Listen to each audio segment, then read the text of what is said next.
Hello everyone, কেমন আছো সবাই? আশা করি খুব ভালো আছো। আমি স্যাটারডে ডিনার বানাতে বানাতে ভাবলাম তোমাদের সাথে একটু গল্প করি। আজকে ইচ্ছা হচ্ছিলো একটু ভেজ খেতে, মানে ভেবেছিলাম যে একটু বিহারি স্টাইলে বা পাঞ্জাবি স্টাইল বলো, আলু মটরের সবজি, রুটি, আর আমি মসুর ডাল বানিয়েছিলাম একটু টমেটো আর কালো জিরে এসব ফোড়ন দিয়ে। বললাম না যে ঠান্ডা লেগেছে, তো ঠান্ডা লাগার জন্য না কিছুই খেতে ইচ্ছা হচ্ছে না, ভাত তো আরোই না, মনে হচ্ছে মুখে কোনো টেস্টই পাচ্ছি না।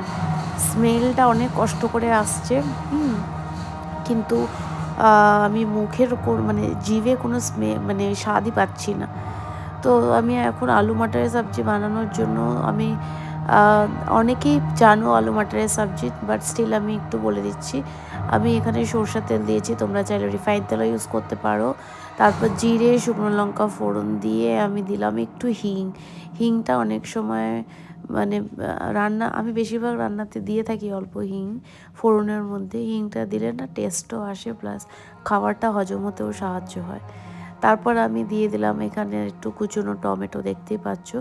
এটা অ্যাজ ইউর উইশ, তোমরা যদি পেস্ট করে দিতে চাও দিতে পারো, কিন্তু বেশি থকথকা হয়ে যায়, তাই জন্য আমি পেস্ট করে দিইনি। জাস্ট নর্মাল আমি টমেটো পেস্ট দিলাম, টমেটো কুচিয়ে দিলাম। তারপর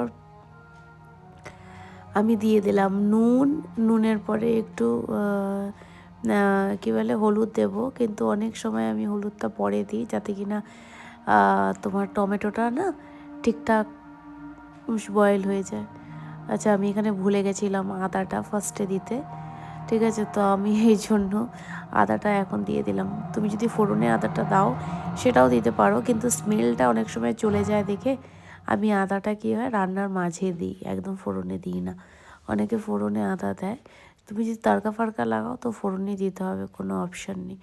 আমার পেজটা, আমার ভিডিওগুলো তোমরা যদি ভালো লেগে মানে পছন্দ করে থাকো, লাইক, কমেন্ট, শেয়ার, সাবস্ক্রাইব এগুলো করে দেবে। আর কিছু জানতে চাইলেও আমাকে তোমরা কমেন্ট করে জানাতে পারো। তারপর দেখো যেই একটুখানি টমেটোটা হালকা নরম হয়ে এসছে, আমি আলুগুলো মাঝারি সাইজের কেটে নিয়ে বক্স করেছি, বক্স স্টাইলে কেটেছি, কিন্তু একটু বড় সাইজের রেখেছি, ঠিক আছে? এখন আমি আবার আলুর মধ্যে নুন দিলাম, তাতে কিনা আলুটা তাড়াতাড়ি নরম হয়ে যাবে। আর দেখছি এখন আলুগুলো তাড়াতাড়ি নরম হয়েও যাচ্ছে। অনেক সময় এটা ডিপেন্ড করে আলুর দোষ দিয়ে লাভ নেই, জলের দোষ। তো দেখো আমি এটা দিয়ে দেওয়ার পরে একটু হলুদ দিলাম, একটু নুন দিলাম, লঙ্কার গুঁড়োও দিলাম।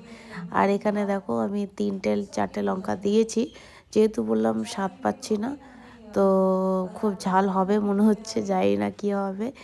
তো আমি পরে তখন আর কি করতে করতে ভেবেছিলাম যে জানি না ঝাল হলে হবে, খাওয়া যাবে, কিন্তু পরে খেয়েছি কি না, ঝাল মোটামুটি ঠিকঠাকই ছিল। আর রুটির সাথে খুবই টেস্টি লাগছিল, বিশ্বাস করো। এটা ভাতের সাথে যত না যাবে, রুটি পরোটা এগুলোর সাথে আরও বেশি ভালো লাগবে।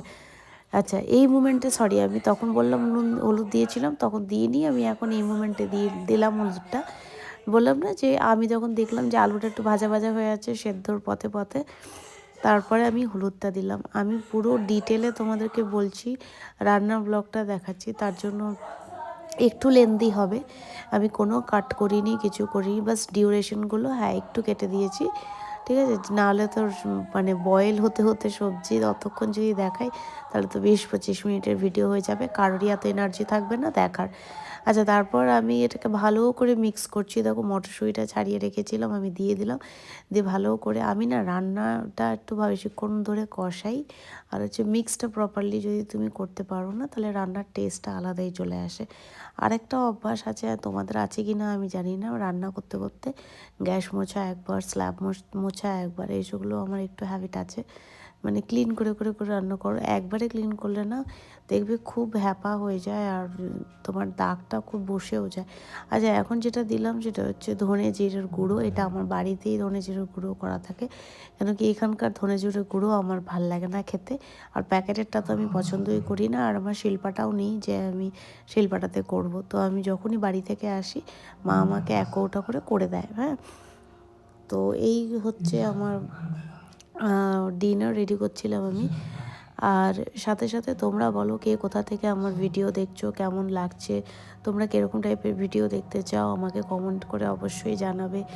আমি মাঝে মাঝে চেষ্টা করছি লাইভে আসার, কিন্তু হয়ে উঠছে না টাইমের অভাবে।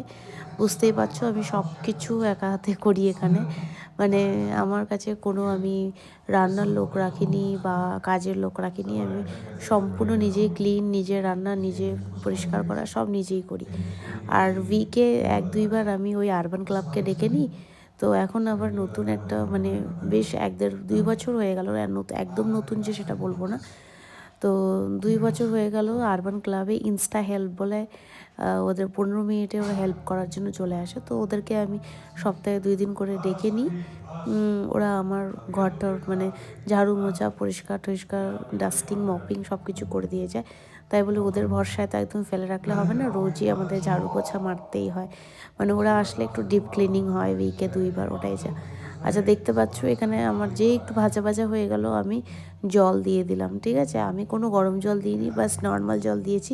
তোমরা চাইলে গরম জল দিতেই পারো, ওটা পার্সোনাল চয়েস। ব্যাস আমার মোটামুটি রেডি বলতে পারো। এখানে জাস্ট আলুটা একটু সেদ্ধ হওয়ার অপেক্ষায় আছে, জলটা পড়ে গেছে, এবার ফটাফট আলু সেদ্ধ হয়ে যাবে। আর আমি সাইডে রুটিটা বানিয়ে নিয়েছিলাম, রুটি বানানোটা আর দেখাইনি এখানে। তো দেখতেই পাচ্ছ আমি প্লেটেও নিয়ে নিয়েছি, রাত হয়ে গেছিলো 10:30 11টা, খেতেও হবে শুতেও হবে, তাই না, আবার কিচেন ক্লিন করতে হবে। তো দেখো আমার একদম মাখো মাখো রেডি আলু মাটারের সবজি। তোমরা যদি একটু বেশি ঝোলঝোলা রাখতে চাও তো রাখতেই পারো, কোনো অসুবিধা নেই। আমি অ্যাকচুয়ালি ঝোল রেখেছিলাম, আলু যেহেতু ঝোলটা না টেনে নিয়েছে। তো ঘি দিয়ে রুটি, হ্যাঁ, আলু মাটারের সবজি আর 1 বাটি ডাল, সবাই খাবে, ঠিক আছে। শুধু আলু খেলে হবে না, প্রোটিনও দরকার। তো চলো সবাই ভালো থেকো, ভালো লাগলে আমার ভিডিওটা লাইক কমেন্ট শেয়ার সাবস্ক্রাইব করে দিও। Bye, take care.